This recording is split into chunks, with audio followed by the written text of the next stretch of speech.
I'll call the special meeting of the Common Council of the City of Platteville to order. It's Tuesday, May 5th. It's 6 p.m., 6:02 p.m. And we are holding this meeting via Zoom. So we'll start with roll call. Candace. No. Candace, Here. are you? I'm here. There you are. Okay. Got it. All right. Isaac Shanley. Here. Eileen Nichols. Here. Kathy Kopp. Here. Jason Arts. Here. Barbara Doss. Here. Ken Killian. Here. And Robin Klein. Here. Okay, tonight we have one action item. It will be discussion and action, and then just some information and discussion in general. So we'll start with an action item that we haven't discussed before, but that is certainly timely and that we should act on probably sooner rather than later. This is the Platteville Small Business Emergency Support. It's a grant program, right, Adam? Yes, correct. It should say grant program, not loan program, because it would be a grant. Correct. So Adam, do you want to take us through that, please? Yeah, certainly. So yeah, one of the reasons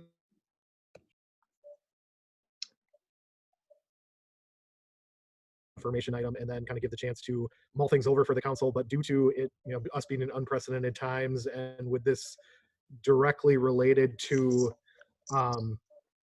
small businesses, we wanted to get this in front of the council right away. So on a lot of the League of Municipalities calls that I've been on, there have been more and more municipalities that have gone to the discussion of implementing a program or grant program for small businesses to attempt to apply for that could essentially assist them with a number of different things.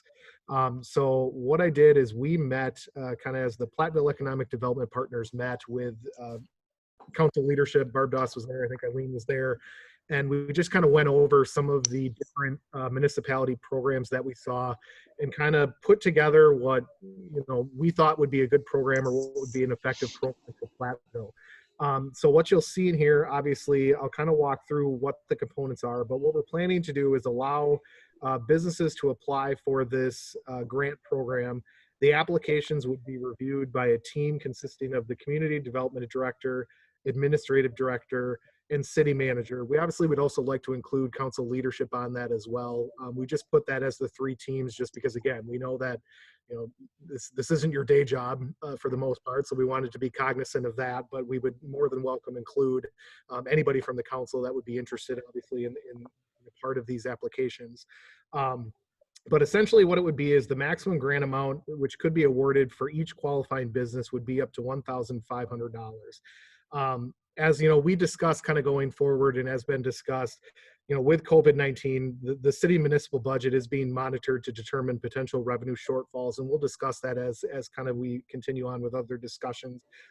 But despite that, city staff does feel that even though we may be looking at potential revenue shortfalls, we do feel this is a necessary program of this magnitude. So what we're looking at is potentially to have $20,000 be kind of earmarked towards this program.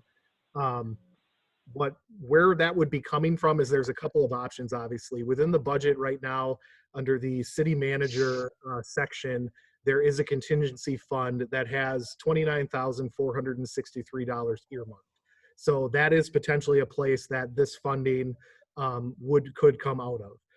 Another scenario, obviously, then would be, we do have reserves that are potentially available for these type of situations. So that would be a budget decision as we got further on throughout the year. But if you had to ask me 100% where this would be coming from, I would say the first place we would earmark it would be the city manager contingency line item of the budget. We've talked that we definitely would be trying to work with our Platteville Economic Development Partners to see if potentially they could also assist in this process. So there was conversations with the Redevelopment Authority as a potential opportunity, potentially looking at the Main Street program, the chamber with any assistance that they may be able to supply. So there definitely are a couple of areas that we would be looking to as well, not just as the city. But essentially just to kind of walk you through together. And again, this is something that is very much for discussion as far as if there's parameters we want to change or tweak. But we just kind of mirrored it off of what we were seeing from a lot of our other peer municipalities. So the program criteria essentially says the maximum grant amount would be up to $1,500 for each qualifying business. So the first question would be, if you're a business owner and say you have 3 different businesses, you potentially then would be able to, if you meet the qualifying criteria, to supply for each of your businesses. It isn't a, it's a lump sum. It's each business would qualify. So what we just kind of, to kickstart conversation, was the qualifying businesses we defined were: they must have a commercial storefront or a brick or mortar location. They must be located within the city limits. They must have been open to the public as of March 17th, 2020. And they must be presently in a state of total closure or be unable to operate one or more of the main facets of its business. So I know in a lot of the discussions, some of the questions on that was, well, what does that exactly mean? So an example that we kind of talked about today was, if you are a bar, for instance, that also has food, and you've gone to the ability to do curbside, but essentially the bar aspect or the revenue generation aspect of the bar, where you just want to come in and get a drink, has been impacted, you essentially could apply for funding. So that's just kind of some of the criteria examples that we kind of came up with. And then just to kind of look at it, we did limit to it, you must have 10 employees or less. So really trying to drive this towards helping those small businesses that weren't able to get some of the other funding or opportunities. So if you look in section B, what's excluded businesses are defined as businesses that have received other forms of city, state, or federal financial assistance in the 2020 calendar year. So those businesses that were able to get some of that, PPP funding or other federal funding, potentially would be excluded because they've, hopefully been able to get some of the assistance that they needed. And we're trying to gear this program to those specific businesses that weren't able to get any type of that funding. It also would exclude businesses that were able to continue operations remotely or while in compliance with social distancing guidelines. So those, big box stores or potentially, the gas stations, the ones that are able to function, would not be eligible for this because, they've been able to tweak their business. Again, we're trying to target those businesses that truly were closed or truly saw a drastic impact because of, the stay-at-home order. So right now what it says is all grant proceeds must be used for the following documented business expenses. It is to support essentially the monthly building loan, mortgage, or rent payments that they would have to make, any gas, electric, or water utility bills, and then costs to purchase business enhancement software. So essentially trying to assist those businesses that would be looking to move to either an online sales platform or something that would essentially assist their business in a different way than they're normally operating. Obviously, payroll expenses would not be eligible for grant funds. And what would happen is there's an application then that was put together that they would fill out. They would submit the application directly to the Community Development Department for internal staff review. And that would be that group I talked about. That would be the administrative director, myself, and then any council that would be interested. The grant awards will be processed weekly until the funding source is depleted. And then a report summarizing the grant rewards will be sent to the Common Council at their bi-monthly meeting. So just kind of keeping you guys updated on everything going there. There is a disclaimer that we put on here that just says this support program is contingent upon the availability of funds. So again, we would like to put $20,000 kind of aside for this, but again, it's going to be contingent on how the municipal budget continues to function. If at any time this funding source is depleted, the program will terminate until further action is considered by the City of Platteville Common Council. So we would bring that back to you guys. City of Platteville staff will review each application based on qualification and need. And then a business's eligibility for other state or federal assistance will be taken into consideration when distributing these funds. So one of the conversations we had was, obviously with any application we get, we want to ensure that they have the ability to get as much grant funding as possible. So if we find out there's potentially another area that they could apply for, we're going to definitely try to assist them or steer them in that direction. So that, I think, is in a nutshell basically what the kind of program entails. Okay, before we proceed any farther, I do want to reference an email that Candace sent to everyone that dealt with licensing fees. You might, the licensing committee met, which was Isaac, Eileen, and I.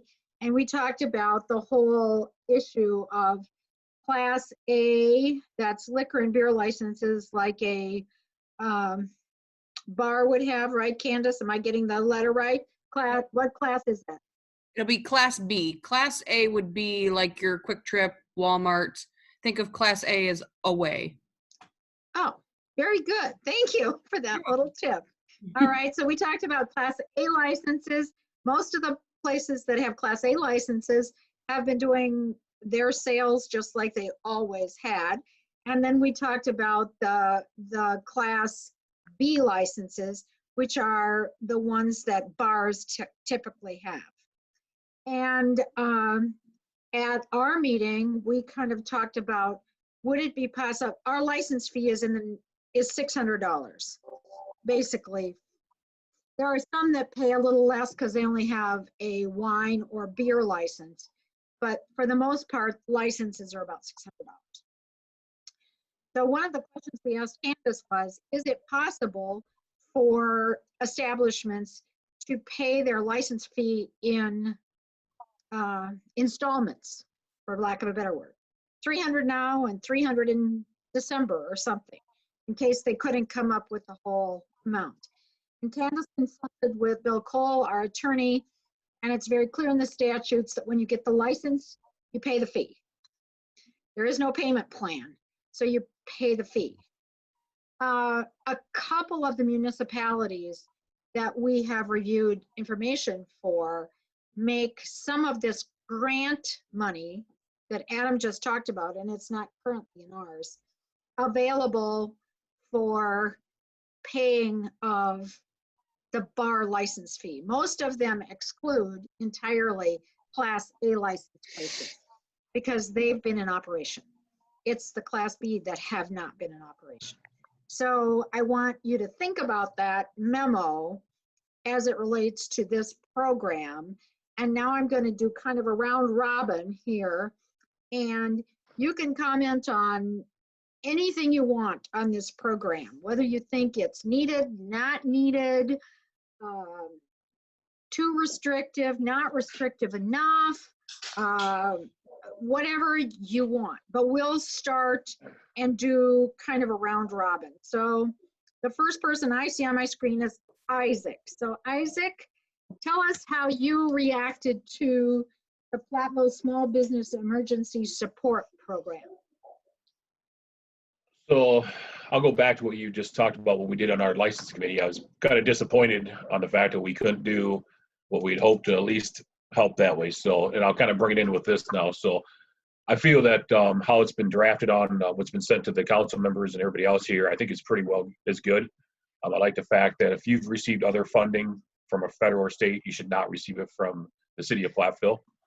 I would not be in favor of using the grants to pay towards the licensing fee. That'd probably be the only thing that I see that I would not be in favor of. Everything else on there I like. I think it's good, just how it's written, in my opinion. I just don't want city money to be paid to go back to city money. I guess would be the easiest way. So, and currently the license fee is not included in that. It's just the mortgage payment, the loan payment, utilities, and then the cost of business enhancement software that helps you go online or be more in the social media field. Okay, Isaac. Ken, let's go to you. How did you react to the Platteville Small Business Emergency Support Program information? What questions, what comments, what suggestions? Well, I'm in favor of it. Frank, I think that $20,000 are not enough. I'm wondering where some more money could be gotten from, but apparently it's going to be coming from within the city, pretty much, according to Adam. And also, I do not favor payments toward the license fees. Okay. Thank you. Thank you. Kathy, let's hear how you reacted. I'm very much in favor. But when PEP has had discussions, is there any indication of how many businesses out there may qualify for this? No, Okay, we don't know that. okay. I mean, you know, Um, there's a survey out. It doesn't necessarily address these questions, but this would be definitely aimed at the small business person, not the larger ones. And I've heard that some of those smaller businesses either didn't apply for the PPP or their bank just said it wasn't worth it for them to apply or whatever. So this would give an opportunity for those. Have no clue if 20,000 even makes a difference. Adam, the city of Superior somehow had $1 million in their economic development fund, and they started their program about 2 weeks ago. Now Superior's a lot bigger than we are, so that's, you know, the scale is different. But what did they say? It was $1 million that they started, right? And how Correct. much had they spent already? Like 800? Yeah, it was almost like close to 75%. I think they've gone Right. through. It was, yeah. But they were also giving $20,000 grants. Okay, we And just, so their program was different. And I'm sure that Adam has heard of different programs in different cities of different city sizes and of different monetary sizes and all kinds of things. So yeah, we don't have a clue how many. Any other questions, comments, or suggestions? no, I'm very much in favor of it. So, Okay, Robin.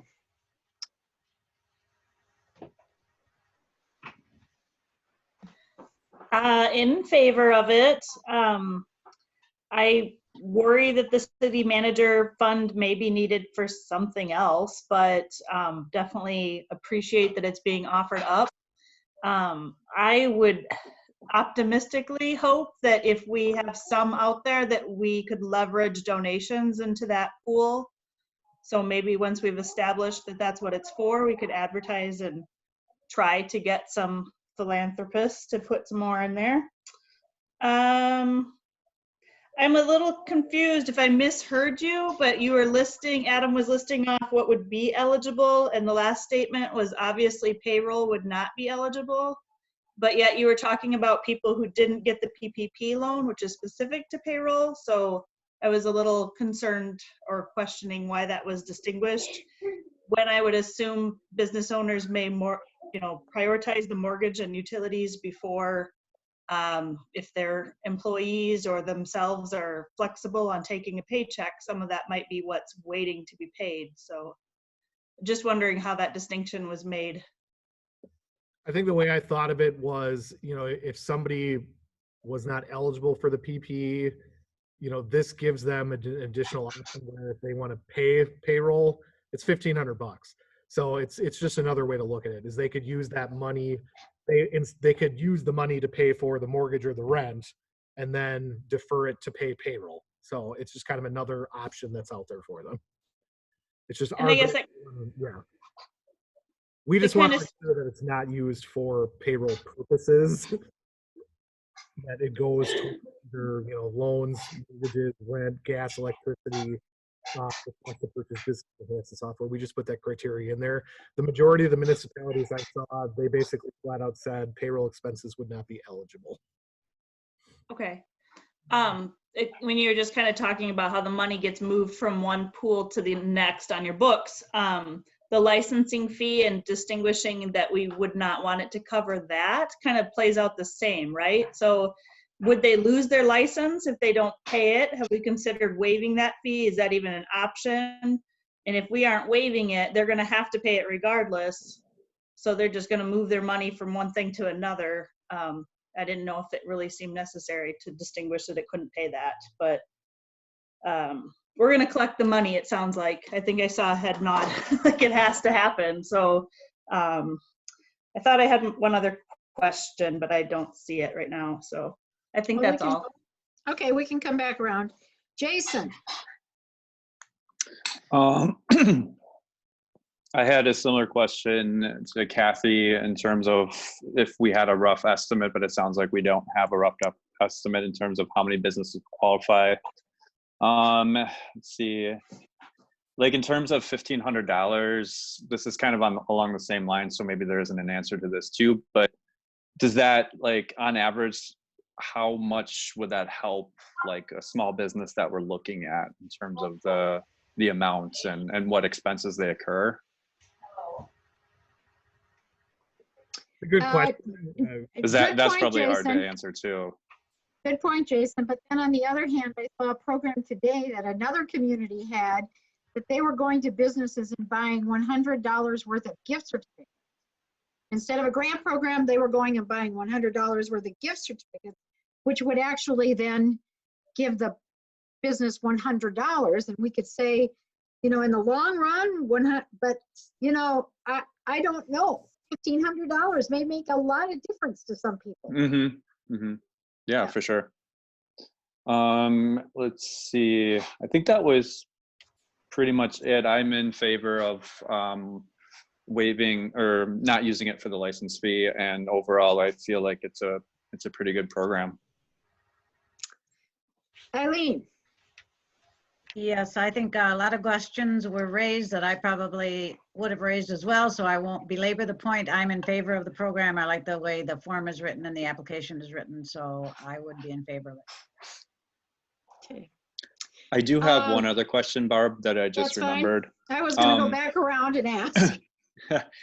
Besides the city manager funds, has there been any other pledge support by any other entities or? Well, I think as Adam talked, there is money at the RDA. The RDA could meet and allocate some of that money toward this program for businesses in the RDA territory. So that might be a possibility. I think Robin mentioned, you know, maybe some philanthropist might have an idea for doing this. We have not planned a bake sale, nor do I believe we will plan a bake sale. Yeah. Anything of that nature to fund this program. And I'm not going to ask Doug to increase fees for parking violations or to just issue more tickets. Mm-hmm. Nor would I ask Jesse to do that at the library for books. So right now, the identified pool of money is $20,000 out of this city manager contingency fund. And beyond that, you know, we'll have to get creative and whatever. Okay. I'm going to make a once around one more time, just in case anybody has any further comments, questions, or suggestions. Isaac? No, I mean, the $1,500, as you said, Barb, you know, who knows if that's enough or too much. I mean, you could put 2,500, 25,000, you just don't know.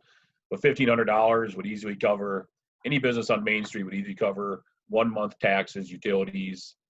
I won't say a mortgage because who knows what their mortgage is at, but, you know, then they could use their own money towards a payroll or something else. But, you know, it's just a discretionary number that we would just have to just decide on. So. Yep. Mm-hmm. Ken, any more questions, comments, or ideas? No additions. Kathy? Yes, it says the maximum grant amount would be $1,500. Right. What would be the determination for making an award less than that? Well, perhaps the person would ask for less than that. A lot of these grant applications in other cities start out with a statement that says, we have this program available. We're trying to help everyone. If you really don't need it, don't apply for it. And if you really only need a certain amount, then please only ask for that. And it has to be documented expense too. So I think, you know, that's why we said the maximum was $1,500.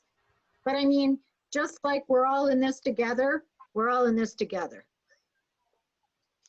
Okay. All right, good. Robin, did you think of your? Well, I don't think I'm going to ask the other question at this point, but a different one would be, how long do we expect this to exist? And if we did find more funds, would we increase the amount they were eligible to ask for, or could they resubmit an application if all other requests had been fulfilled or something? So just wondering if there's any language that would cover that. Adam? Yep. So the program would be available to apply for until December 31st, 2020 right now is what we have it in place. If we were to get, hopefully if somebody were to give us a donation or something along those lines, we essentially then would probably review that and bring it back to council to discuss if it would be appropriate. I think a lot of it is we're going to kind of send this out and see what the feelers are. If we get inundated with obviously a huge amount of requests, I think that's a PR situation we need to get out there, and we work with our social media and our local newspapers and and really maybe push that message of we need the assistance. And then if it is, then I think the understanding would be we would bring it back to council to discuss upping the ante if the funds are available. Okay. Jason, anything more to add or question or?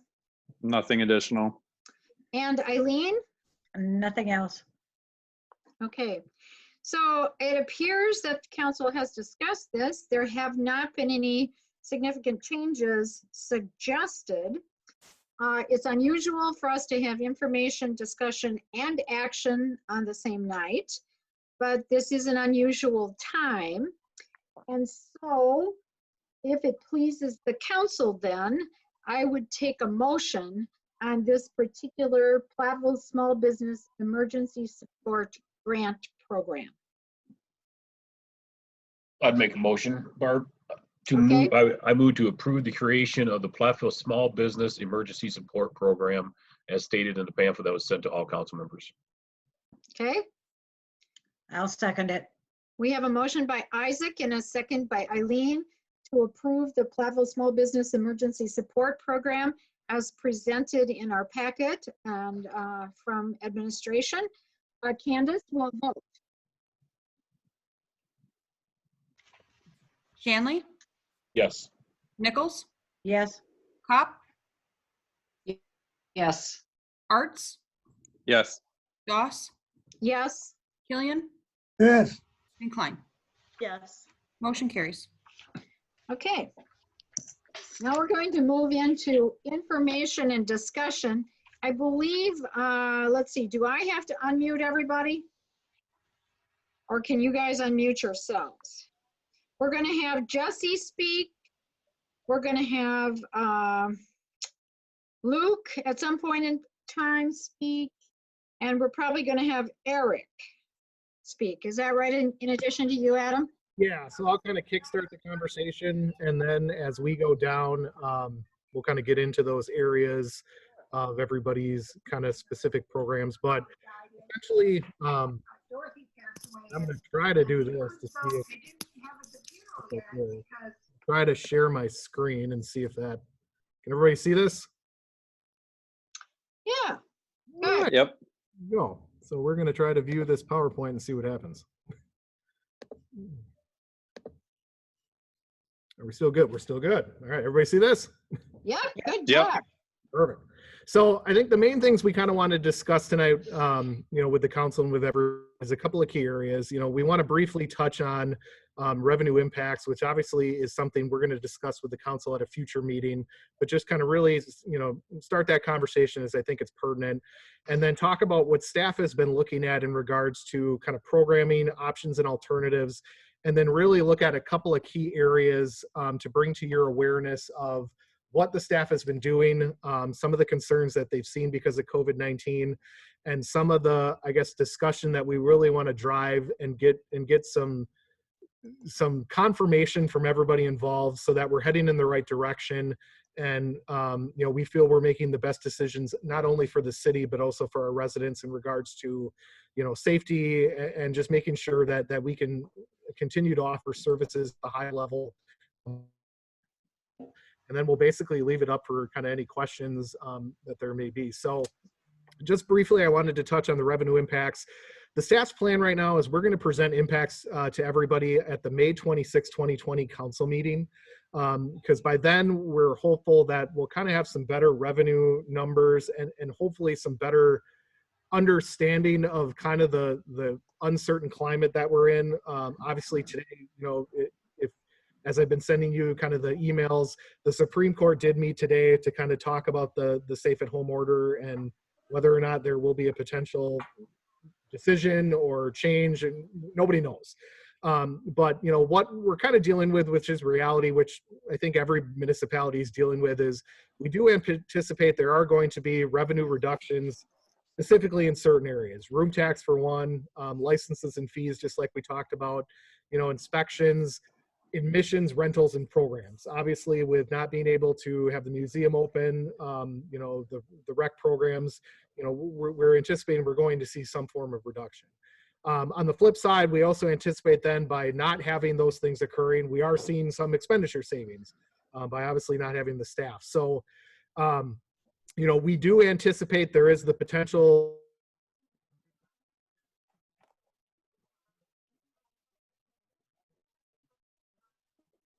Adam, you froze up. You hear me? No, No, Now we can. now we can again, but Okay. All right, so I don't know what's going on there. It said internet was unstable. I blame Doug. So, all right. go on again. nickel. And you're gone again.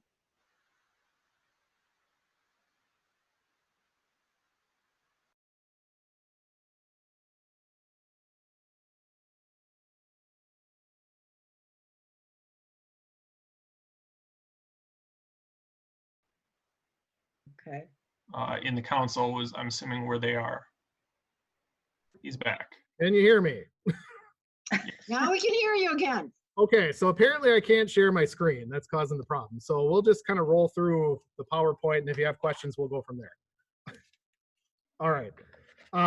So as we discussed about, you know, there potentially will be, you know, the potential for a deficit, but we'll discuss that more on the 26th in regards to kind of the financial plan that we have there, in regards to potentially using reserves or what services potentially we could look at, you know, decreasing certain things like that. But what we really want to kind of focus on right now is looking at the programming options and alternatives that essentially we kind of want to discuss. So what happened is I met with the staff on Friday, and we kind of really tailored our discussion around a couple of different factors. One being, you know, looking at scenario number one was what would happen if we delayed any type of programming till July 1st of 2020. You know, that would provide some opportunity for planning, training of staff to handle summer programming. It would provide opportunity for potential revenue generation. And I kind of asked, you know, all of the departments to take a look at what potentially that would mean for their departments and how that would impact. So you're going to hear a little bit of that discussion from each of the department heads as we kind of move forward here. The other thing potentially then I had the staff look at was the scenario of what would happen if we delayed programming till September 1st of 2020. Again, this would provide staff the opportunity to look at creating alternative programming with dedicated rollouts. And then also it would allow a better budget projection to determine area of concerns and alternatives. Now, again, this is just a discussion, so nothing really has been finalized, but we just kind of wanted to, you know, try to hone in on a couple of areas that really could, you know, potentially make some decisions or help provide the council with some options and alternatives to consider. So the first thing I kind of want to do now is kick it over to Jessie to talk a little bit about kind of the library programming, what her and her staff have been doing in the current stay-at-home order, and then just kind of talk about concerns that she has with, you know, delaying anything till July, looking at also September. I think one thing also to keep in mind is as we go through this conversation, you know, we have a lot of different departments. So this isn't something we're going to really truly be able to cookie cutter. We're going to be looking at a couple of different scenarios. So, there may be things that, either the rec department or as well as the, museum, they may be able to do programming that could happen in a smaller scale than the library, or vice versa. So I think those are things to consider. So we're going to have Jessie kind of give her perspective and then let her stay on or go home because it is her birthday. So we're going to let her kind of do that. So take it away, Jessie. Hi, everyone. As you're probably aware, we did start doing our curbside pickup last week at the library. So we're in our second week of that now, and we're still making adjustments, and we've received some really positive feedback from the community, and the staff is very happy to be providing those meaningful services to our community.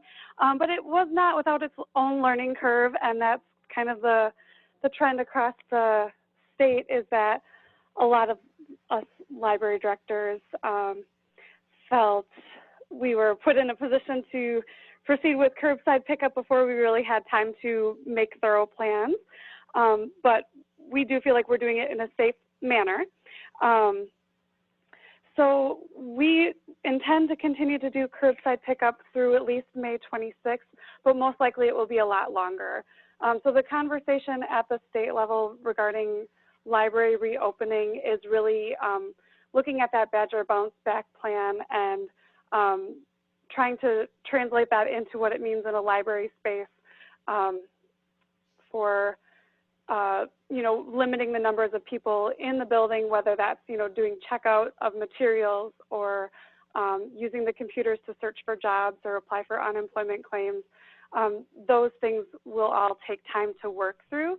In terms of the summer, we are really planning to go digital with our programming. Summer is our busiest time for especially youth summer library programming. With the school being out of session, we're really committed to trying to prevent what they call the summer slide, where kids kind of backtrack on their reading process, or progress, I should say. And now they're actually calling it like the quarantine slide as well. So, we continue to provide virtual story times and lots of online offerings. A lot of online resources are available, but that doesn't necessarily cover those that might not have solid access. One might even say myself out here in Ellenboro, my internet is not reliable enough that I can, homeschool my children and also work from home and have my husband teach from home at the same time. So I can say that there are some digital divides within our community and within our region. So anyway, what that means for us for programming this summer is that even if, May 26th comes around and the governor lifts the order, we wouldn't be in a position, I think, to be welcoming in large groups of people. We know we'll need to be looking at some rearranging of the building, some reconfiguration to make sure that everything is 6 feet apart. And the city department directors are already talking about that.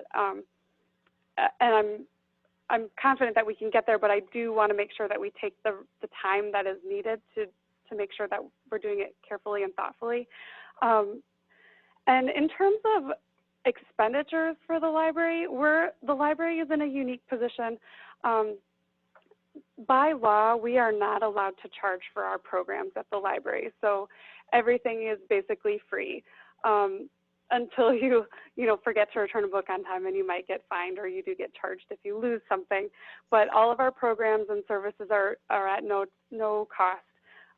So by switching to a virtual format, we're not really anticipating losing a lot of revenue. But the other part of our funding formula that I want to make you aware of is that a big chunk of our revenue comes from the county level, and that is contingent on a formula that's based on the amount that we expend in a year, and then it's factored in with the number of items that we circulate. So right now, certainly we are not circulating as many items as we used to, but we are still on track in terms of our our expenditures. We're still buying books and movies, and we're still paying our staff. So at this point, I'm not too concerned about the county revenue, but it is something that we've been talking about at the system level about how we plan to offset whatever pain we might see in a couple of years from that. And I think that's about all I have to say, and I'm open to questions, of course. Okay, so I'll start around then. Robin, do you have questions of Jesse? No, I don't, not at this time. Okay, Jason, do you have questions?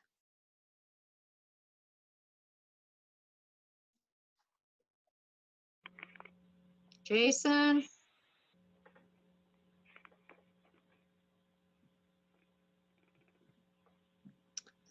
Oh, sorry. I had it on mute. Sorry. No questions. Okay. Eileen, do you have questions? Not at this time. Isaac, do you have questions? No questions. Ken, do you have questions? No questions at this time. And Kathy, do you have questions? No, I don't. Okay, well, I do have, and this would be for all, well, probably not Eric, but at least for Luke and Jesse. The governor implemented a 5% across the board reduction in all agencies. And Adam didn't talk about that in terms of our issues here. You can see that Dane County has now delayed the collection of property taxes until after the 1st of October. So my question is, have you thought about any, I mean, who knows what's going to happen, but have you thought about scenarios where you might have to reduce by 5% or by some percentage? Because I think thinking about that now, and I'm not suggesting it's going to happen, but at least thinking about it now might help in the long term, even if it doesn't happen. So have you done any kind of projections that say, well, this all of a sudden the county doesn't because they've lost sales tax revenue, they've lost this revenue and that revenue, they don't have revenue to give to other people. So Yeah, so Barb, if that's directed specifically at me, I guess I can say from the library standpoint, it is definitely something that we are considering and pondering, of course, and even just in terms of how to staff the building safely. We're looking at staffing in shifts. So, Team A works this week, Team B works next week, and Team C works the week after that, just so that if someone started to exhibit symptoms, we would have time to do that contact tracing. But I can assure you that the county funding that we're receiving this year is already received. Oh, So okay. It's already been deposited. Yeah, so that's a good thing. Yeah. But it is definitely something that, I think it's on everyone's mind, and we don't want to jump straight to that, of course, but it is definitely something that we will, keep, discussing and considering. Okay, well, it's good to know that you got your money up front so that you don't have to worry about that for this year. So that's it. Right. That's excellent. Okay. So I think that's library, Adam. Can I ask a library question quick I came up with? Sure. Yeah. Robin, I'm sorry I don't know this yet from other meetings, but did you have any of your part-time staff, your pages, are any of them unemployed at this point, or have all of your wages remained the same throughout? We've had one employee that opted to stay home just because they had a high-risk family member, so they chose to just take this time unpaid, but they would be welcomed back whenever they feel it's safe to do so. Otherwise, we do have one vacancy right now that came about honestly like a week before we closed. So there is some savings happening in that with that position. That's a 25-hour-a-week position. But other than that, we have found enough work to keep every employee occupied. Okay, thank you. All right, that's library. Okay. So the next area then that we wanted to kind of dive into is obviously parks and recreation. And there's a couple of things obviously that, you know, Luke and I continue to discuss almost daily in regards to kind of programming and what that means. And I think what we're looking for is, you know, to kind of get in front of the council tonight, some conversation to understand what our thought processes are and what we're thinking. And if we see a lot of people kind of shaking their heads, we obviously will kind of backtrack and go in a different direction. And obviously I want to give Luke the ability to kind of talk about that. So the first thing we kind of just wanted to talk about was generally what we're doing in regards to kind of the sports and other activities that normally would kind of be happening during spring and kind of into summer. So I'll let Luke kind of take it away in regards to what they've been doing and kind of what the game plan is or what the models we've kind of been discussing in regards to you know, what that means for the Safer at Home order and what that potentially means for the Badger Bounce Back plan. Sure. So I can just take it away. Under the current Safer at Home order, we've simply been altering our programming. We've been doing things like the chalk deliveries and the tree deliveries and the exercise signs in Smith Parks and the social distancing Olympics and things like that. So under the current Safer at Home order, we're not able to function using our existing spring programming. And if that were still in place during summer, we wouldn't be able to function for our current planned recreation programming. A delay till July 1st for recreation would be possible because we traditionally operate 2 months out of the summer, and we could simply delay and move programming instead of June and July into July and August. We've traditionally left August fairly open simply because that's time when a number of families choose to go on vacation. We don't expect that to be happening as much this year. So I do believe most of our summer programming could be done with a delay through starting July 1st. There are a few caveats to that, and they involve just simply some of the space we use. We don't know the status of what utilizing the school would look like for our basketball programming. If we don't have access to the school, that would be very difficult to do at some of our other locations. So that kind of hits what we'd be like if we're July 1st for rec programming. For delayed until September, we'd simply move into our fall programming. Probably maybe looking at upping that a little bit in terms, since we missed out on a whole season or 2 whole seasons at that point. But we'd simply move on to our most fall programming, which includes things like football.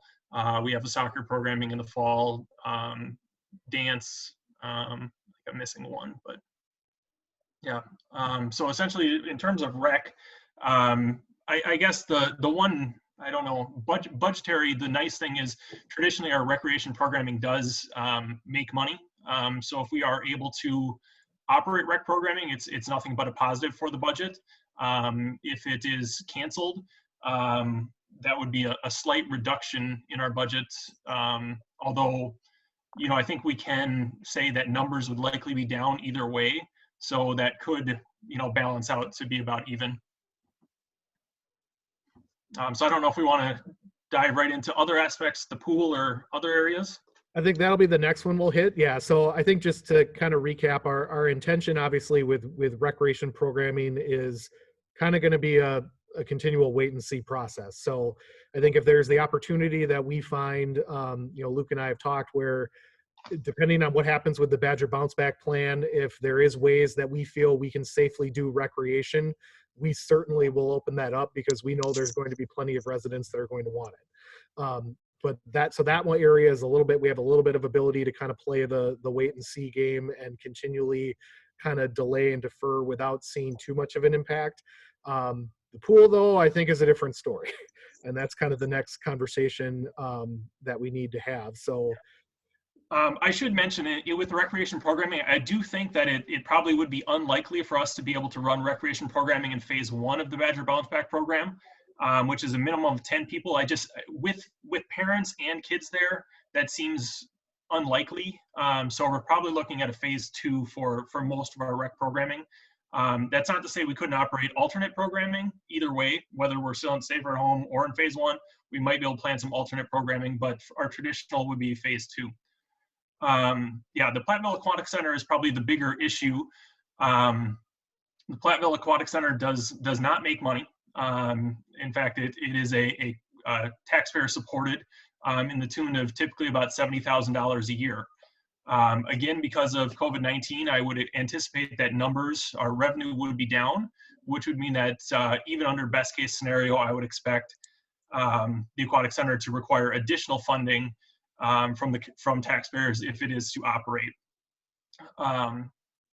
Adam has up here, we do traditionally open the first weekend in June. I think it says June 1st, but it's actually the first weekend, in the full weekend in June. It might be the 5th or the 6th, sounds about right to me. And it closes in August. We may have the ability to delay opening, but essentially it's not something where we can just pump some water into the pool and we're all set to go. In order to open, it does require 2 to 4 weeks of planning. Right now, all the lifeguarding classes have been canceled. So it involves getting a number of our staff members trained in lifeguarding. We do currently have a pool manager that is an LGI. So she is able to actually certify people. So we're in better shape than a lot of pools because of that. But then just simply mechanically, between filling the pool, getting the chemicals balanced, and getting that water heated, it's quite a process. And a good chunk of your expenses start occurring as soon as we flip that tap, expenses start occurring on the pool. So if we want to anticipate an opening, whenever that is, we kind of need a notification, and we need to know that, if you want to say, hey, we think after the Safer at Home order is over, we want you to be ready to open and ready to go. That would be a risk because we would have a great deal of expenses at that point. So it might not even be the most, viable option for us. One thing we did discuss is the potential for opening July 1st, so opening later. You would have some savings from the budget if you open July 1st. You wouldn't get, obviously, the full amount, and not that I think you'd get the exact full amount either way, but you would have some savings there. But because a certain percentage of our costs, water and things like that, are fixed, you would have some savings anyway, though. I don't know if there's probably might be more details there, but any questions? Well, is that it for you, Luke? Because if it is, then I'll start around and we'll go to questions. Or do you have another slide yet? I don't know. I haven't. Nope, I think that's yeah, that's kind of a combination one, but that's a different topic. So this would be the main one about the pool I think we'd like to discuss.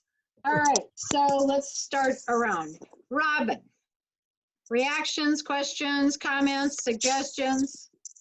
I don't have anything yet. I guess maybe after hearing what other people say, maybe I will, but I'm good with what was presented. Okay, Jason, how about you? So is the July 1st date, is that based on the phase, like how the phases potentially are going to roll out with the Badger bounce back plan, or? There's no timeline on the Badger bounce back program. Okay. So it's a guess. It's a delay. I think, there's really, what are presented here are really two options. It's, do we want to delay in opening the pool with the hopes that we might be able to still, get staff on board and things are going to get better and you'll have some savings? Or do we want to say, this isn't going to happen this year. We know we're not going to have the revenue numbers, and it might be, in addition to a safety discussion, it might be a financial discussion where you have to say, we cannot commit additional taxpayer dollars to the pool this year. But I guess to me, that's a political discussion as well. The dates, though, we're giving you are just, a guess, I guess. Okay. Yeah, it's kind of it's a hope situation, and it's as Luke said, it's definitely a somewhat political conversation, and to an extent it's a city conversation. There's two municipalities for sure that I'm aware of, the city of La Crosse and the city of Kenosha, that have already made the decision, we're canceling the pool, period. They just flat out said, they took the stance, we understand there's going to be budgetary problems that we're dealing with, and when you're talking about potentially a $50,000 to $70,000 automatic revenue savings that you could potentially have, they made that decision. That's the question for us as the city of Platteville is, what do we feel comfortable with? Is, I think we're all realistic as staff that we are not going to be opening June 1st or that within that week. So potentially, we want to make sure that Luke and his staff have the direction they feel comfortable to.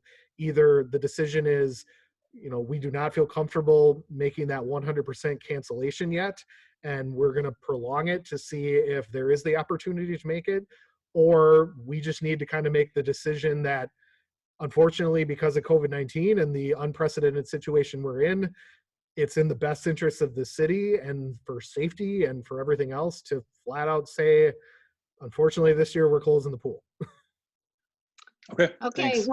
okay, thanks, Jason. Eileen, comments, questions, and suggestions? No, I'm glad that Adam brought up the fact that other communities have already made the decision to close their pool. I guess I'm leery to do that immediately. I think if we could wait a little longer, a couple more weeks maybe, and see where things are headed, if the news is better or worse regarding the amount of COVID that's out there in our area in particular, and maybe wait and see a little bit about what the schools are going to do too, if they're opening up in the fall or if they're not, because I think that will also maybe affect our programming, as Luke said. I mean, that makes a difference. So one thing I didn't point out, and I apologize if I can jump in one, I don't think we mentioned that phase 3 is where we think the pool would be viable to open. Some communities have said phase 2, which is 50 people. I see that as with social distancing, so with your 6 feet distancing. I think that 6 foot distance is going to be very hard to enforce in a pool area. Plus, if we were to get into, season passes and you're turning away season pass holders because you have more than 50 people, which includes staff as well. So it might be 35 or 40 people that you're allowing into the pool at any given time. I feel that would be overly optimistic. So I think phase 3 is realistically where you're looking at for opening the pool, which would then allow us to do swimming lessons as well, which is a good chunk of our revenue. Okay, Isaac. I guess, yeah, a lot of the stuff on this one, I guess, just on the fence on, whether we should wait and see what we can do, and obviously leave it up to Luke's, discussion, or not a discussion on whether he feels it's safe to open up and at what level, or if we do just what the city of La Crosse has done already, which they have 3 pools, so it is a little bit different than our one. All about saving, if we aren't going to use it to full capacity, saving, the 75,000, whatever, but also would be disappointed to see it closed at all or for the entire season. I guess this one here, I probably would just, whatever Luke's opinion is and what we should go with is where I would probably leave this one at. Hate to put it on his shoulders, but he's the expert in this, and I guess I would probably go whatever the majority of the council would do on this one. Yeah, I think good. Ken. With the projections as far as the number of people expected to be ill and also the deaths, I would not favor opening the pool. Okay, Kathy. I don't really have anything. I just agree with what Eileen said about maybe waiting just a bit to see maybe in another 2 weeks what the numbers look like. I think it's really difficult. I was incredibly surprised to read today that the Tommy Bartlett water ski show has been canceled for the year. And there are some huge cancellations happening. Luke, it's interesting also. I think it's going to be interesting to see what we hear from schools and universities in terms of their plans we know that UW Platteville is totally closed until August 1st. So, you know, this isn't an unusual situation. Barb, I have a question for Luke, if I could. Sure. Luke, has the park director, have you already committed to with the company for the new chemicals throughout the year, or was that something that it was a on-use basis, or? It's an on-use basis. So in a way, it was a fortunate timing for that decision when we went from, you know, a chemical contract, which was on a yearly basis, in which we'd probably already invested $7,000 into chemicals at this point in the season, to having no expenses to date in terms of chemical expenses. So it didn't factor into our decision, but you know, it in terms financially, that was a good decision already. In retrospect, it was perfect, right? Look through the rearview mirror. All right, round robin really quickly again for any more questions of Luke. Robin? I wanted to ask if he knows offhand the revenue for passes and for lessons. Are you talking to year to date? Well, just what you get in an average year. Sure. I'm gonna have to look at my sheet because I don't have that memorized. But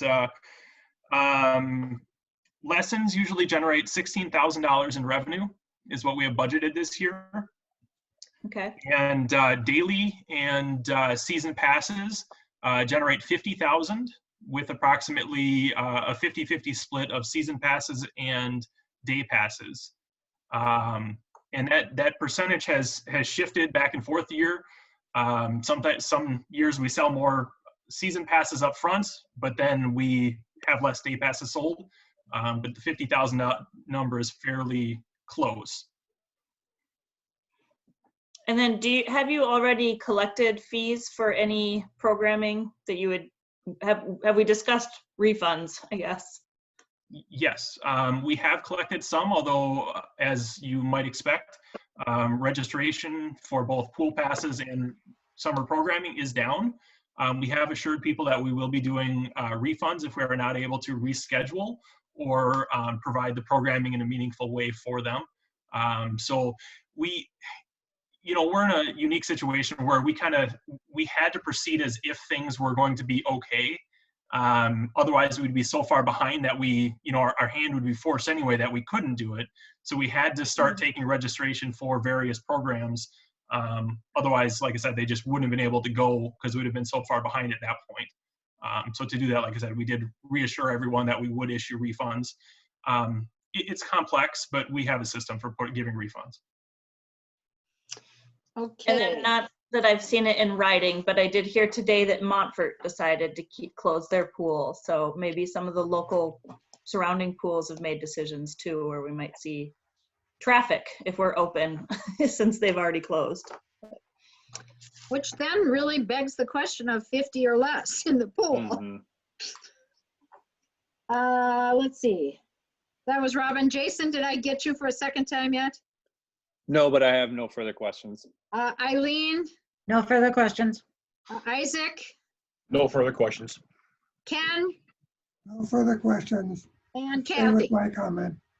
Yep. Kathy? Nothing right now. Okay. No.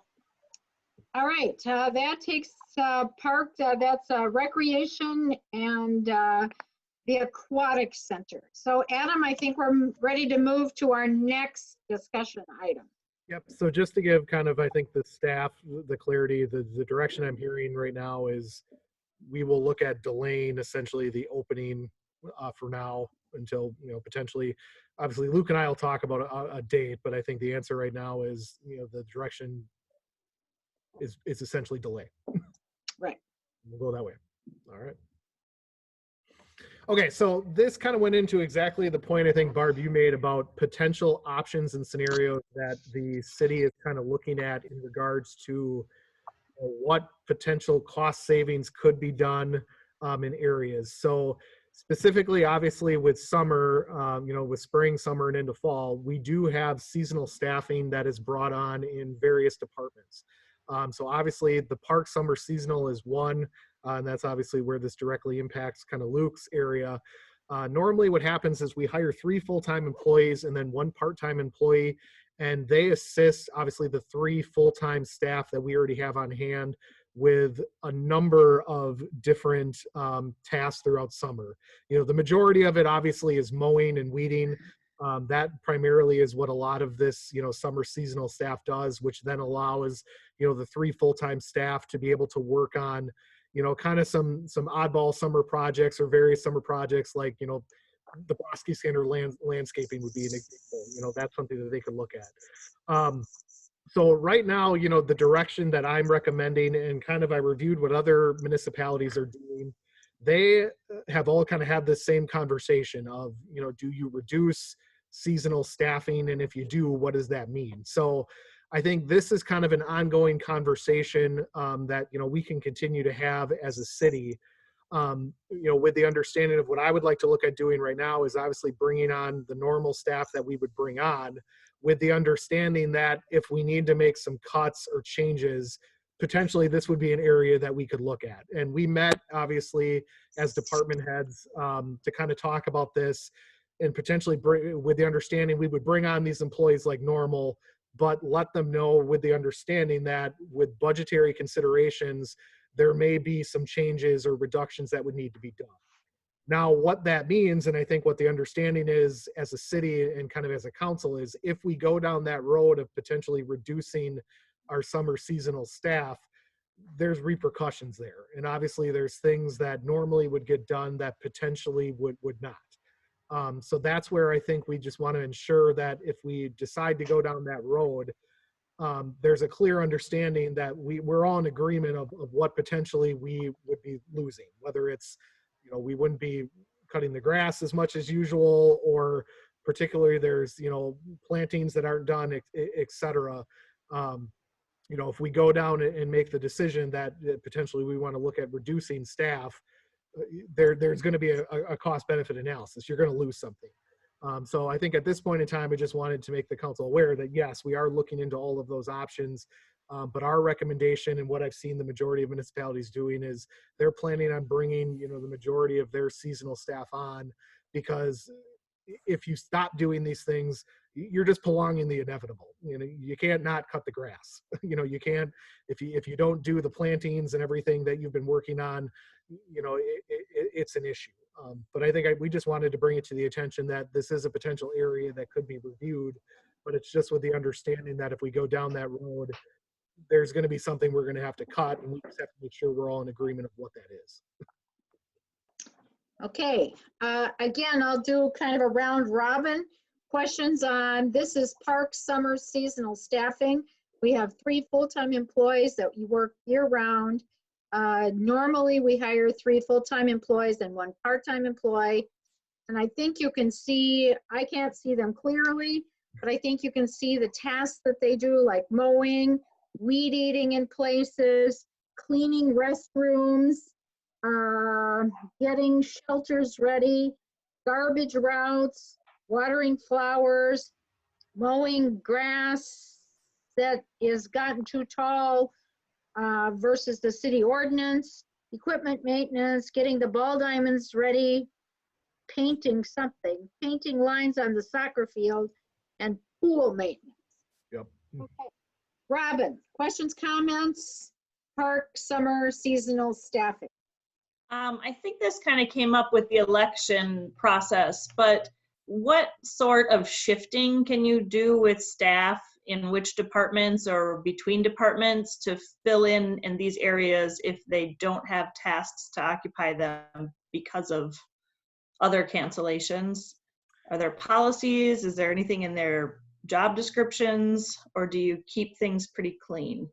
So I would, and I think Luke can probably agree, our parks department right now is pretty lean to begin with. So it's basically 3 full-time employees, and then they hire these summer seasonals. There have been conversations of, you know, when we were dealing with particular building closures, and during the election with the library specifically, there was, you know, some potential to move those employees over. Now with the library kind of ramping up, what I would consider alternative programming and their curbside voting, those employees aren't really there anymore to be able to cross train.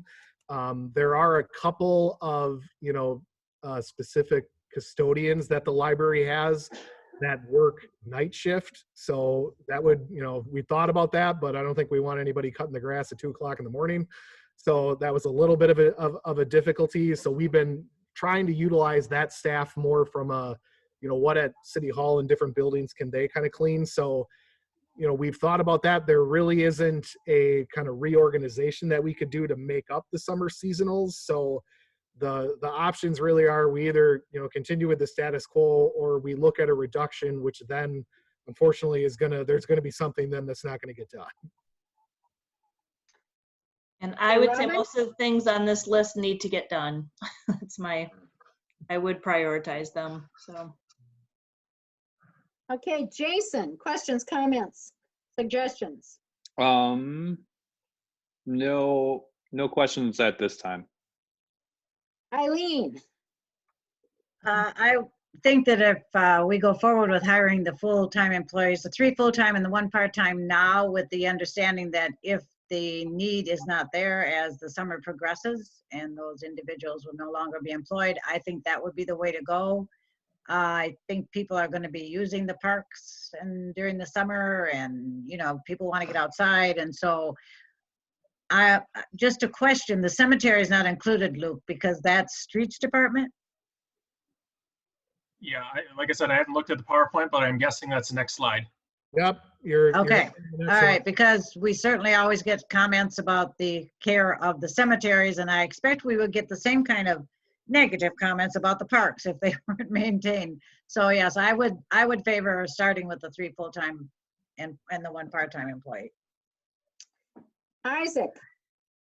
Kind of back to what I just said for the Aquatic Center, again, and kind of going on what Eileen just said, if we hire them, and then I leave it up to Luke and Adam or whoever's in charge of that department to determine whether, we should keep them on or maybe put them over to a different position throughout the summer. But I agree with Eileen, and I live right across the street from Legion Field here, and people are using the parks. There was somebody at the shelter this week across from me. Actually, so there's about 6 or 7 of them. So it is going to be needed. And then if we don't keep it up in the cleaning, the mowing stuff, and all of a sudden everything opens up, but it opens up over time, we'll be behind the ball, and it's actually going to take more work and money to get caught up. So, but again, I would leave that up to Luke and Adam or whoever's in charge of that department. Okay, Ken? My question is, what about the shelters? Are they going to be open as far as reservation? It would depend on what's going to be a situation on that? In other words, can people use the shelters by reserving them, or are they just going to use the shelters because they go there and they have a picnic? So what's the situation as far as numbers that can gather together? Sure. Well, we would follow the regulations that are in place from the state and Grant County. So currently we are under the Safer at Home order, which means no gatherings or gatherings less than 10, 6 feet apart. So we would follow whatever point we're at on the Badger Bounce Back program until we're up to step 3, which would allow, unlimited size gatherings. So is there going to be scheduling of shelters for usage by people, or is that they're going to be closed to groups? Sure. So much like the rec programming, as I mentioned, I feel like it is prudent for us to continue to take those reservations and then cancel them versus, not doing anything and then not, having any opportunity, because we don't know exactly. No one knows exactly when this timing is going to kind of switch over. So we will take reservations, and if we need to, we'll either reschedule those or refund them as they come up or come closer to the date, which is what we've been doing currently. Okay, thank you. First number of employees, I guess it's basically employee the minimum. Okay, Kathy? Nothing further. Okay, I think we've I don't have anything on park summer seasonal staffing. So Adam, I think we go to your next slide. Yep, so this kind of leads into right to Eileen's kind of question is, also just considering for streets, there are summer seasonal staffing that we hire. We normally hire 2 full-time seasonal cemetery workers, and what they do is they obviously do the majority of the cemetery work, but then they also assist the streets department in a lot of activities. So, mainly they handle the mowing of the 2 cemeteries, which are 22 acres and 16 acres. They do trimming around all the headstones, etc. They work on grave locations, digging, opening and closings. They do other mowing of, roadside areas, specifically Business 151, which usually is about 60 hours twice a month. Then they assist the current streets department with painting. It usually takes 2 full-time employees, 8 weeks of work to do all of the painting of the crosswalks, parking stall markings, curbs, stop bars, and other markings. They do street sweeping, brush pickup, yard waste pickup, normal street sign and maintenance, and pothole repairs is the list. So again, following the same process, our intention right now is to bring on these 2 full-time seasonal cemetery workers with the understanding that, potentially if we do have to make some budgetary adjustments, we would potentially look at decreasing it to half. But that's kind of our intention right now. So we just wanted to bring that in front of the council for your awareness. Okay, Robin? I don't have any questions. I think the work's got to get done. Jason? Nothing at this time. Eileen? I agree with hiring 2 full-time seasonal cemetery workers. Isaac? I'd agree with hiring a full-time positions for the summer. I have 2 plots in Hillside, and I'd like to keep them nice and clean if I could. So. Ken? No addition. And Kathy? I definitely agree that, All right. that we need the 2 full-time employers. Okay. Adam, we're moving on. We are. So the last piece of the conversation here is obviously the museum, and I think Eric is either singing "Happy Birthday" to his grandma or he's still here. There he is. So I'm back. I will let him kind of take it here, and this is some of the slides he put together. So we'll let him roll with it. Oh, thank you. So so last year, obviously, the museum had what I would describe as an epic year. So we were kind of geared up to do more really special things in 2020, building on a slate of programs that was strategically designed to cultivate participation by our full range of constituencies. So we know we've got things that appeal to many generations and families. And so the idea to develop that further, some more youth programming in different age groups, things that are specifically for adults, some stuff for the college kids, and more for the seniors. So next slide, please. With the kibosh was sort of put on that with the safer at home, and we understand the reasons for it. We're different from the library in that the museum is categorized as a place of public amusement. And so our current allowable activities include what's called minimum basic operations. And that specifically defined as maintaining the value of the museum's inventory, which we interpret both as the inventory of the museum store retail facility, but perhaps most importantly, the museum collection. And that collection care work is a lot of what we do in our off season. And of course, preserving the condition of the museum's buildings and equipment. And though in some ways the buildings are in good shape, we have a long list of facilities projects, and then the off season is often when we are taking care of those. One of the more prominent things that was finished early this year was some of the exterior signage, and then to ensure security. So those have continued on, but also in addition to that, what it meant is that the buildings and grounds were closed to the public. All of the school field trips and programs have been canceled so far. The spring is typically when we have school field trips, and we had about 1,500 participants scheduled, which is more than a usual spring. We've started having half of the staff working in person at the museum and about half working from home, including myself, although I've been going in more at least once a week, a couple times this week so far. And we've got other projects that we're also developing. So we are working on developing a new website, which will be launched at the end of this month. The first thing is to quickly transition sort of this loss of all of the all the school children's field trips. We're creating a virtual field trip, starting with fourth graders. And this is quite a profound new thing for us. And once it's done for fourth graders for Grant County, not only can we roll this out then to fourth graders of Iowa and Lafayette County, and then moving on, radiating out from there, but we can also adapt this new body of sort of written content and visual content for the web to other age groups and start offering this online content to other educators as well. So it's a project we've wanted to do for a long time, and finally we've kind of got an opportunity to do that. The other thing is we have commissioned a virtual reality online tour. I don't know if you guys have ever seen this before, but there's a couple of versions of it, and we're going to be doing more than one version. And one is a teaser that allows people from anywhere in the world to get a sense of our museum, both the interior museum galleries, some of the exterior spaces, and the underground mine.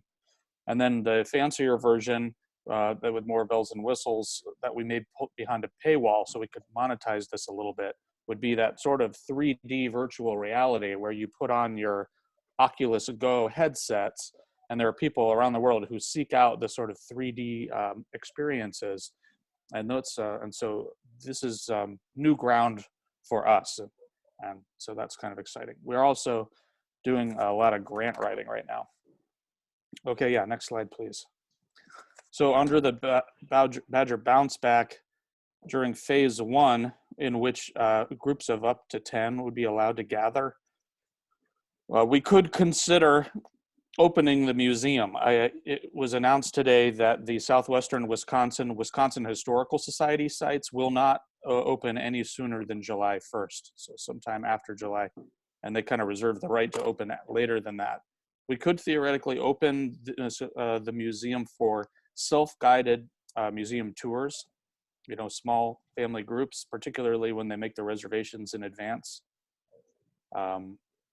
But we would not be doing in-person workshops. And then we also, we're instructed to not have any of the vulnerable population participate in phase 1. So that would almost be like screening people based on their age. Are they 60 and over? Or what is your health, if we wanted to be strict about it? So I think for that reason, a lot of museums would not choose to open during phase 1.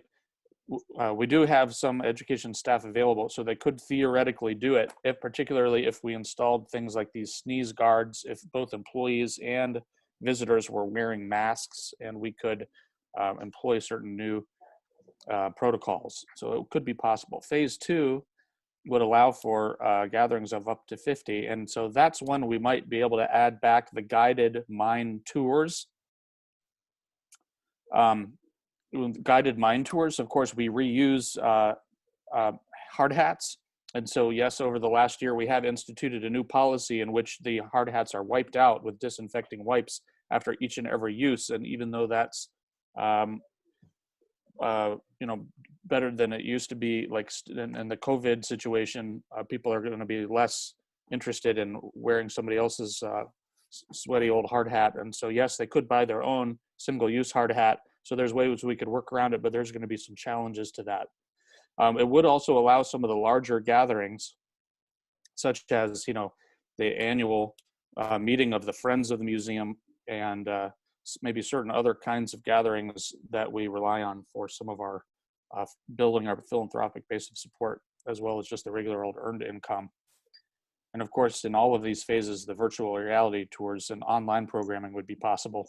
Phase 3 would be fully open. So it's hard to predict when these things would be. Mm-hmm. And so just like Luke, we have to decide, would it be easier or would it be more effective to simply take a leadership stand in saying, okay, we're going to not open until July 1st or till September 1st. And if you show the next slide, please, we can look at some of the ramifications on our budget. So we do rely pretty heavily on earned income from offering our programs. So our typical open to the public months are May through October. And in those 6 months, we're charged with raising $30,000. So it's roughly $5,000 a month. Some months we make a little more or a little less than another, but it's about $5,000 a month. So as of now, our lost revenue is just around $8,100 or so. If we stay closed until July 1st, we are projected to have lost, almost $14,000. The good news is, if you could call this good news, is that each year we were planning to onboard 6 tour guides this spring. And if we opt to not bring them on at all for the rest of the year, we would be able to save around $16,000. So we'd be able to offset this some of this earned revenue loss by not bringing on the tour guides. So we would have a bare minimum staff. We've got a permanent part-time person plus kind of an assistant manager, and they would be able to cover between the two of them some form of museum admission and guided mine tours, but not nearly as many mine tours as we normally would be able to offer when we had 6 tour guides available. So our capacity is reduced, but we could still bring in some revenue.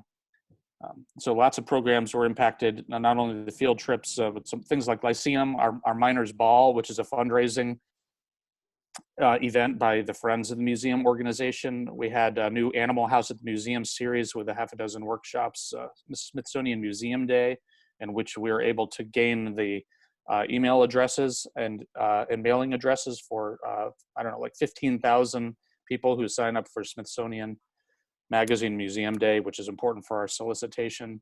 The Museum STEAM series, Making at the Museums. We were going to be hosting the Walk Down Main program and dinner, which could have been a good fundraiser for our roof project, because the subject would be the architect of one of the museum buildings. And then, of course, Make Music Platteville. Those will be among the things that would not happen if we're closed till July 1st. Next slide, please. So the interesting thing with the museum is that, each of our programs are kind of designed to either be, designed to generate earned income, or they're designed to show that we're satisfying our mission and thereby encourage philanthropic donations, or a little bit of both.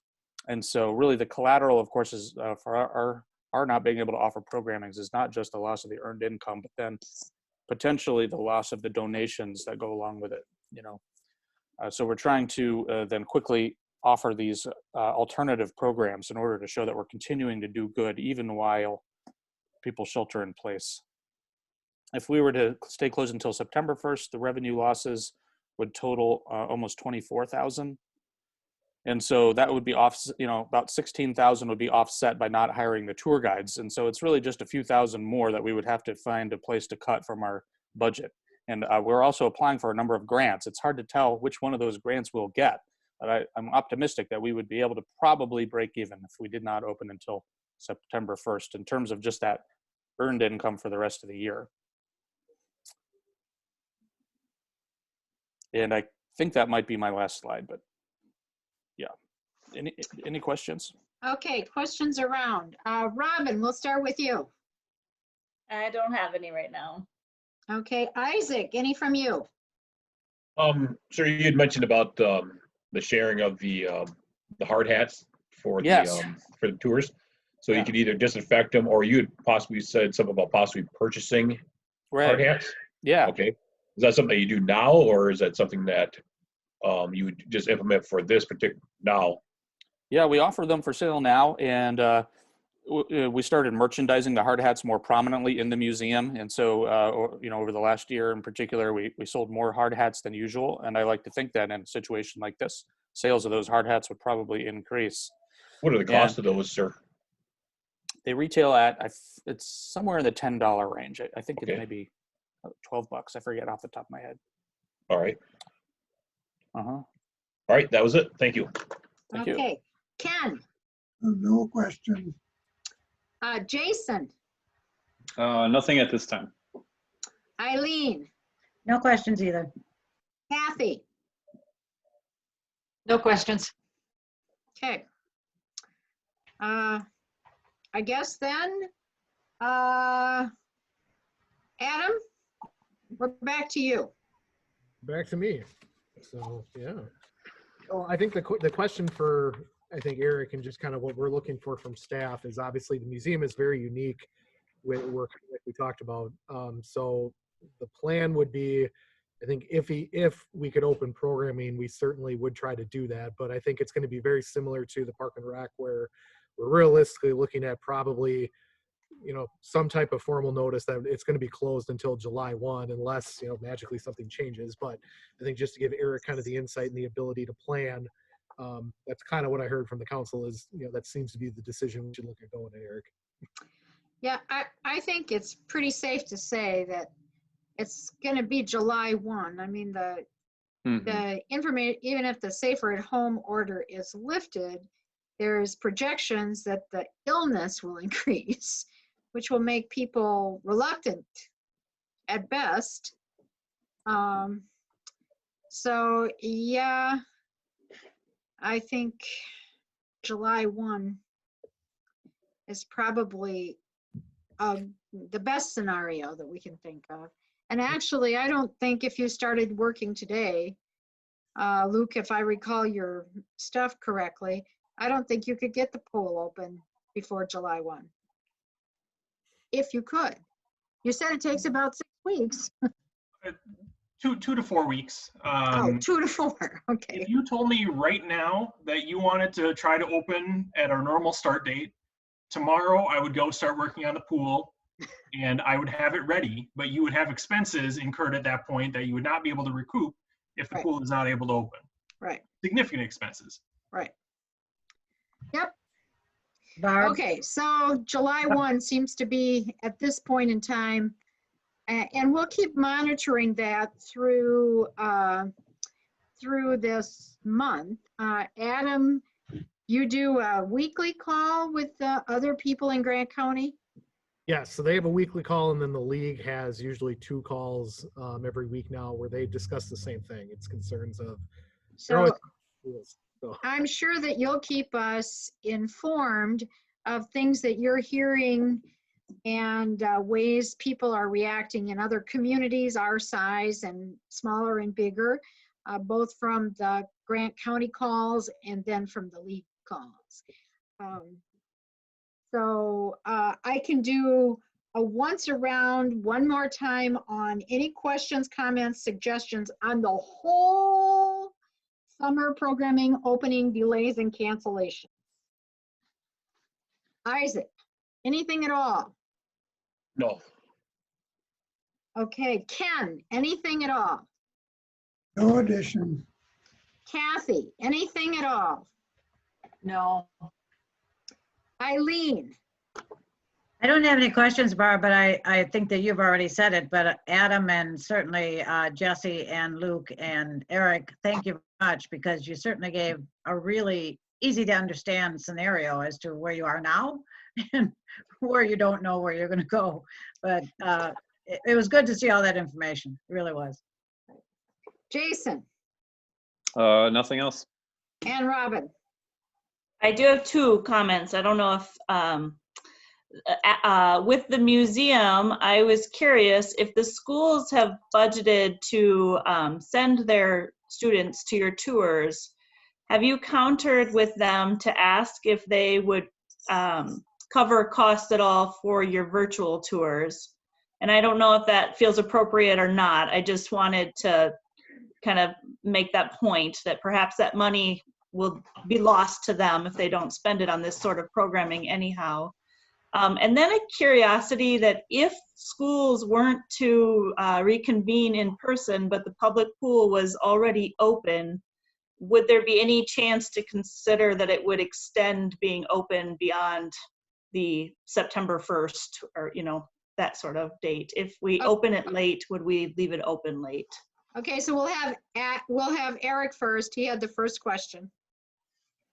Okay, with regard to field trips, so there's 2 categories of schools in terms of their ability to pay. One, well, I guess 3. One is the local Platteville schools, and they are offered their field trips at no cost. 2 is the school outside of Platteville, and they have an admission cost, And then 3 is this year we applied for and received a grant that's through a trust administered by Mountain City Bank that was for $2,000, and that was specifically to offer scholarships for Grant County 4th grade schools. And so I was able to have the administrator reallocate the grant. So instead of in-person field trips, okay, now we can use that to develop some of the virtual reality tours that we need to do. So that was a coup. That was over this past month.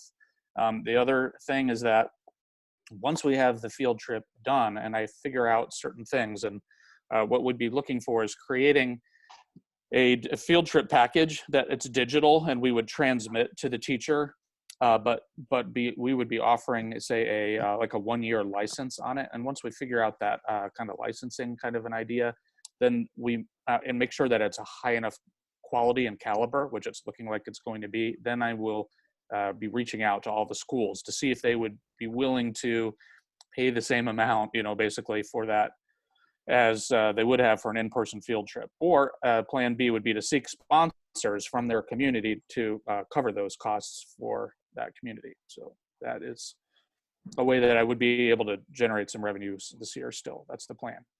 Great, thank you. Okay, and now Luke, pool, if it doesn't, I think Robin's looking at, how do you do 3 months, July, August, and September? Yeah. If school doesn't open in September in person. So my answer would be normally no, because so many of our guards are college students that we lose. We don't have the ability to staff it. This year, we're in a bit of an unusual situation where you have just a very, very young staff. So we have a number of staff that are local here in Platteville that will not be returning to college, and we wouldn't be losing. So because of that, we would have the possibility on a staffing wise.